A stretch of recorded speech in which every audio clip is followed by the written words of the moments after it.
देखिए, आपके किसी भी सवाल का जवाब देने के बजाय भारतीय जनता पार्टी के हमारे मित्र प्रवक्ता जो हैं वो धमकी दे रहे हैं टीवी चैनल पे, राष्ट्रीय टीवी चैनल पे। सुनीता केजरीवाल भी जेल जाएंगी और सौरभ भारद्वाज भी जेल जाए। अरे भैया, हिटलर की सरकार चल रही है, सबको पकड़ के आप जेल में डाल दीजिए। हम लोगों को तो जेल में डाला ही है आपने, पूरे हिंदुस्तान को पकड़ के जेल में डाल दीजिए।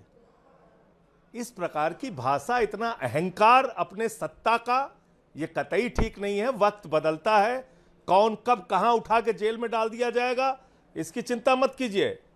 और इतना अहंकार पालना ठीक नहीं है, पहली बात। दूसरी बात करते हैं बिहार चुनाव की। क्या मजाक हो रहा है बिहार के चुनाव में?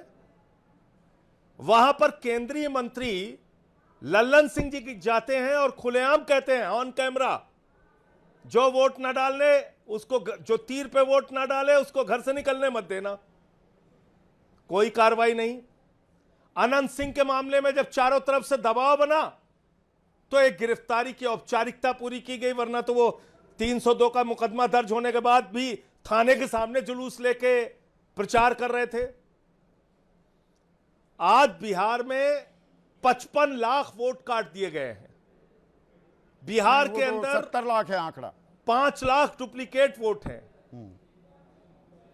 नहीं, वो अगर आप वैसे देखेंगे तो लगभग 80 लाख वोट हैं। हाँ। तो बिहार में 7 करोड़ 80 लाख मतदाता थे लोकसभा के चुनाव में, और अभी घट के वो 7 करोड़ 42 लाख हो गए। एसआईआर आपने कराया, एसआईआर में क्या चेक किया आपने?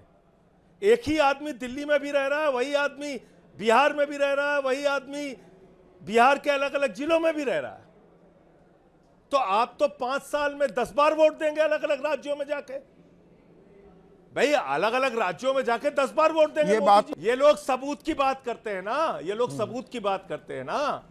मैं आपके चैनल पे, राष्ट्रीय चैनल पे पूरी जिम्मेदारी से कह रहा हूं, एक नहीं 20-20 सांसद और मंत्रियों के घर पे लोकसभा चुनाव में कहीं 4 वोट था, कहीं 2 वोट था, कहीं 1 वोट था, और दिल्ली के विधानसभा के चुनाव में उन्हीं के घरों में 33-33 वोट था। केंद्रीय मंत्री के घर पे लोकसभा चुनाव में 3 वोट, विधानसभा चुनाव में 33 वोट। ये मुसलमानों पे आबादी बढ़ाने का आरोप लगाते हैं। ये तो 6-6 महीने में 30-30 बच्चों की आबादी पैदा कर दे रहे हैं। 18 साल के ऊपर के सब पैदा हो जा रहे हैं। ये कहां से आ जा रहे हैं वोट देने के लिए? ये घास छीलने के लिए बैठे हुए हैं ज्ञानेश कुमार। ये चुनाव आयोग की जिम्मेदारी नहीं है। हमने लिखित शिकायत दिया, बार बार मिलकर उनसे कंप्लेंट किया, अनुरोध किया, विनती किया, मीडिया में आके सारे प्रमाण दिखाए कि कैसे केंद्रीय मंत्रियों के घरों पे, सांसदों के घरों पे बीजेपी के कार्यकर्ताओं ने वोट कटवाने के लिए, हजारों हजार वोट कटवाने के लिए एप्लीकेशन डाली है। इतने सारे प्रमाण देने के बाद आप कहते हैं सबूत दीजिए, सबूत दीजिए। कहां सबूत लाएं भाई? और कितना सबूत लाएं? मतलब ये ज्ञानेश कुमार की संस्था बंद कर दीजिए चुनाव आयोग की। ये कोई काम नहीं करेंगे आप कह रहे हैं। प्रधानमंत्री तो बने ही है चुनावी भ्रष्टाचार करने के लिए, अमित शाह तो बने ही है चुनावी घोटाला करने के लिए, भारतीय जनता पार्टी तो है ही भारतीय झूठा पार्टी, भारतीय झगड़ा पार्टी, और वो देश में चुनावी घोटाला घपला करेगी।